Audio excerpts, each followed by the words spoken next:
ഇന്നത്തെ എൻ്റെ കഥയിലേക്ക് എല്ലാവർക്കും സ്വാഗതം. ഇന്ന് എനിക്ക് ഓർഡറുള്ള ഒരു ദിവസമായിരുന്നു. ഓർഡർ എന്ന് പറഞ്ഞാൽ അച്ചാറിൻ്റെ ഓർഡർ ഉണ്ടായിരുന്നു. 3 അച്ചാറിട്ട് കൊടുക്കാനാണ് പറഞ്ഞത്. ഈത്തപ്പായ അച്ചാർ, കൊഞ്ചിൻ്റെ അച്ചാർ, നാരങ്ങ അച്ചാർ.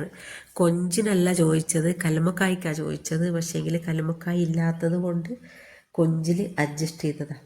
ഞാൻ അച്ചാർ സെയിൽ ചെയ്യുന്നുണ്ട്. ആവശ്യക്കാരുണ്ടെങ്കിൽ കമൻറ്റിലൂടെ പറയാം. ഡീറ്റെയിൽ തന്നാൽ ഞാൻ എവിടെയാണെങ്കിലും എത്തിച്ചു തരും. എങ്ങനെയാണ് ഞാൻ ഈ അച്ചാർ ഉണ്ടാക്കുന്നതെന്നും എന്തൊക്കെയാണ് അതിൽ ചേർക്കുന്നതെന്നും ഒക്കെ കാണിച്ചു തരാം. ഞാൻ എല്ലാ അച്ചാറും ഉണ്ടാക്കും. ബീഫ് അച്ചാർ ഉണ്ടാക്കും, കല്ലുമ്മക്കായ ഉണ്ടാക്കും, കൊഞ്ചുണ്ടാക്കും, ചിക്കൻ ഉണ്ടാക്കും. എല്ലാ തരം അച്ചാറും ഞാൻ ഉണ്ടാക്കി സെയിൽ ചെയ്യുന്നുണ്ട്. അപ്പോൾ ആവശ്യക്കാരെങ്കിലും ഉണ്ടെങ്കിൽ കമൻറ്റിലൂടെ അറിയിക്കാം. അപ്പോൾ ഞാൻ സ്ഥലത്ത് എത്തിച്ചേരും. അപ്പോൾ നമുക്ക് വീഡിയോ കണ്ടു നോക്കിയാലോ. അപ്പോൾ അതിന് വേണ്ടിയിട്ട് ഞാനൊരു കട്ടിയുള്ള പാത്രം എടുക്കുന്നുണ്ട്. ഞാനിങ്ങനെ കുറച്ച് അച്ചാർ ഉണ്ടാക്കുന്നത് ആദ്യമായിട്ടാണ്. 5 കിലോനും 10 കിലോനും അത്രയൊക്കെ ഉണ്ടാക്കലാണ്. എന്നാലും എനിക്ക് എന്തെങ്കിലുമൊക്കെ ഒരു കാര്യം ഉണ്ടാവും. ഇതിപ്പോൾ അത്യാവശ്യം പറഞ്ഞതുകൊണ്ട് മാത്രം ഉണ്ടാക്കുന്നതാണ്. നല്ലൊരു അടികട്ടിയുള്ളൊരു ചട്ടി അടുപ്പത്ത് വെച്ച് അതിലേക്ക് മറ്റേ എള്ളെണ്ണ ഒഴിച്ച് കൊടുക്കുന്നുണ്ട്. പിന്നെ വെളുത്തുള്ളി ഇഞ്ചി ഇട്ട് കൊടുത്ത്, പച്ചമുളക് അരിയാണ്ട് വെറും സാധാ വലിയ പച്ചമുളക് ഉണ്ട്, പച്ചമുളക് ഇട്ട് കൊടുത്ത് നല്ലോണം പൊരിഞ്ഞ് വന്നേരം അതിലേക്ക് മഞ്ഞൾ മുളക് ഇട്ട് കൊടുത്ത്, പിന്നെ വെല്ലം പുളിവെള്ളം ഒഴിച്ച് കൊടുത്ത്, പിന്നെ അതാ ഈത്തപ്പഴം ഇട്ട് കൊടുക്കുന്നുണ്ട്. ഇനി അതിലേക്ക് സുർക്ക ഒഴിച്ച് കൊടുക്കുന്നുണ്ട്. പിന്നെ കുറച്ച് ഉലുവപ്പൊടിയും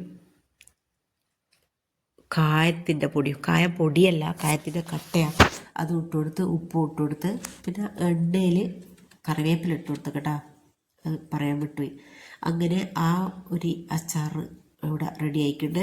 ഇനി നമുക്ക് രണ്ടാമത്തെ അച്ചാറിൻ്റെ പരിപാടി നോക്കാം. ഇതാകുന്ന ഒരു സമയത്ത് ഞാൻ കൊഞ്ച് അറന്ന് റെഡിയാക്കി വെച്ചിട്ടുണ്ട്. അടുത്തത് കൊഞ്ച് അച്ചാറാണ് ഇട്ട് നോക്കുന്നത്. അതൊരു 10 മിനിറ്റായി മുളകും മഞ്ഞളെല്ലാം പെരുക്കി അവിടുന്ന് സെറ്റാണ്.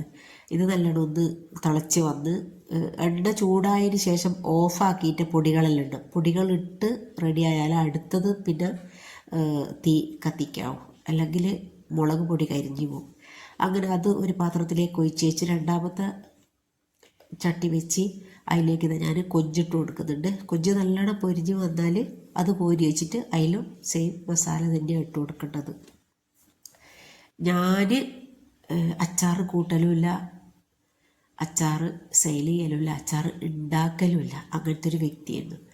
പിന്നെ എൻ്റെ ചെറിയ മോനിൽ നിന്ന് ഉദിച്ചു വന്ന ഒരു ആശയമായത്, നമുക്ക് അച്ചാർ സെയിൽ ചെയ്താൽ രക്ഷപ്പെടുമോ നോക്കാലോ എന്ന് പറഞ്ഞിട്ട് അങ്ങനെയാണ് നമ്മൾ ഇതിൻ്റെ ലേബൽ ഉണ്ടാക്കിയതും അച്ചാറിൻ്റെ ബോട്ടിൽ ഓൾ സൈഡിനായിട്ട് വാങ്ങിക്കൊണ്ടുവന്നത്. ആദ്യം കുറച്ചെല്ലാം ഇട്ട് ഷോപ്പിൽ നിന്നെല്ലാം ബോട്ടിലെല്ലാം വാങ്ങിക്കൊടുത്താലും ഭയങ്കര നഷ്ടമാണ്. കാരണം പുറത്ത് 10-12 റുപ്യക്ക് കിട്ടുന്ന ബോട്ടിൽ ഇവിടെ നമുക്ക് 30 റുപ്യ 25 റുപ്യെല്ലാം കൊടുക്കണം.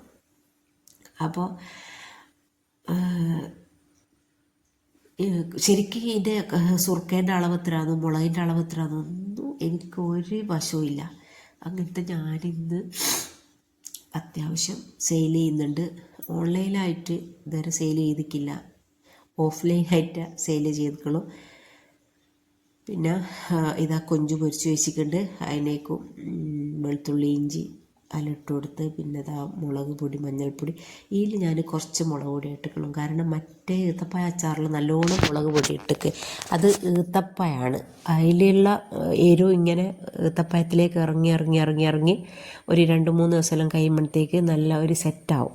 ഇത് പിന്നെ ഓൾറെഡി പൊരിക്കുമ്പോൾ പെരക്കി വെച്ചത് കൊണ്ട് അധികം മുളക് പൊടിയൊന്നും ഇട്ടിക്കില്ല. പിന്നെ ഇതും അതേപോലെ തന്നെ മസാലകളെല്ലാം റെഡിയാക്കി എടുത്ത് അതിലേക്ക് പൊരിച്ച കൊഞ്ചിനിട്ട് കൊടുത്ത്, പിന്നെ ബാക്കിയുള്ള സുർക്കയോ കാര്യങ്ങളെല്ലാം അതിൽ ഇട്ട് കൊടുത്തിട്ടാണ് കൊഞ്ച് അച്ചാറും ഇട്ട് കൊടുക്കുന്നത്. കല്ലുമ്മക്കായ അച്ചാറും ഇതേപോലെ തന്നെ പൊരിച്ചിട്ടാണ് ഇട്ട് കൊടുക്കുക. ബീഫും ചിക്കനും എല്ലാം പൊരിച്ചിട്ടാണ് ഇട്ട് കൊടുക്കുക. പിന്നെന്താ പറയാനുള്ളത്, നാരങ്ങ അച്ചാർ ആവിയുമെന്ന് വാട്ടിയിട്ട് 2-3 ദിവസം വാട്ടിയ നാരങ്ങ മാറ്റി വെച്ചതിന് ശേഷം ഒരു 3-4 ദിവസം കഴിഞ്ഞിട്ട് അത് ഇട്ട് കൊടുക്കേണ്ട ആവശ്യമുള്ളൂ. അല്ലെങ്കിൽ ഒരു കപ്പ് നാരങ്ങേൻ്റെ തോടിനൊരു കപ്പുണ്ടാവും. അങ്ങനെ കൊഞ്ചച്ചാറും അടാക്കി. ഇനിയിപ്പോൾ മൂന്നാമത്തത് നാരങ്ങ അച്ചാറാണ്. നാരങ്ങ അച്ചാറിന് വേണ്ടിയിട്ട് ഞാൻ വേറൊരു പാത്രം അടുപ്പത്തേക്ക് വെക്കുന്നത്. കുറച്ച് വലിപ്പമുള്ള പാത്രം വേണം. അതിലും സെയിം തന്നെ വെളുത്തുള്ളി ഇഞ്ചി നല്ലോണം പൊരിച്ചെന്ന് പറഞ്ഞാൽ നല്ലോണം ഒന്ന് ബാട്ടിയെടുത്ത് അതിലേക്ക് കറിവേപ്പിലയും പച്ചമുളകെല്ലാം കട്ട് ചെയ്ത് കൊടുത്ത്, പിന്നെ ഇതാ ഞാൻ 3-4 ദിവസം മുന്നേ ആവിയിൽ വാട്ടിയെടുത്ത നാരങ്ങ അതിലേക്ക് ഇട്ട് കൊടുക്കുന്നുണ്ട്.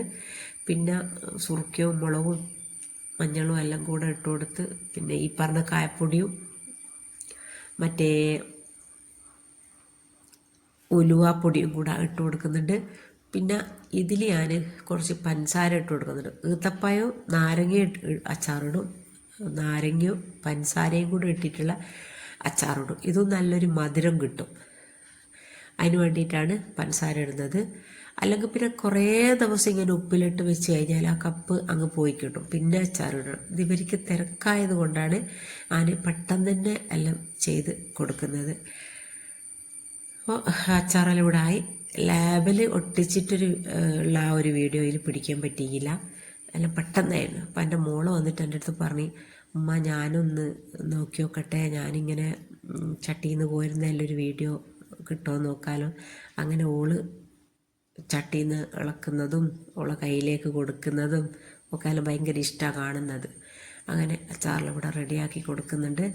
ഇത്രയൊക്കെ തന്നെ ഇന്നത്തെ വീഡിയോ ഉള്ളൂ. വീഡിയോ ഇഷ്ടമായ ലൈക്ക് ചെയ്യുക, ഷെയർ ചെയ്യുക, സബ്സ്ക്രൈബ് ചെയ്ത് എന്നെ ഒന്ന് സപ്പോർട്ടാക്കുക.